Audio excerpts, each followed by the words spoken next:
ย้อนว่า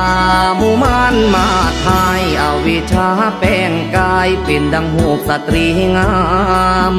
หมอบคานมายังโคตเจ้าอ้อยอิงแสงเฝ้าเข้าถวายทองคำหลอกให้สิกขาลาจากเส้นทางพระธรรมวอนเว้าวาจาให้ลงมันอย่ากายเกี่ยวก้อนคำองค์พระสุนทรธรรมกรทานนั้นสั่งสอนธรรมอย่าหานขึ้นสร้างทางเที่ยวเวรกรรมก้าวท่านตอกย้ำศึกไม่ได้หรอกสีกาก้าวท่านตอกย้ำศึกไม่ได้หรอกสีกา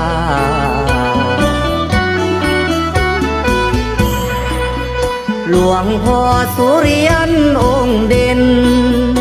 บำเพ็ญภาคเพียรปัญญาสำเร็จสิ้นในการศึกษาจนได้เป็นศิษยาหลวงปู่คำพันธ์บารมีลือลันโอสะปัญ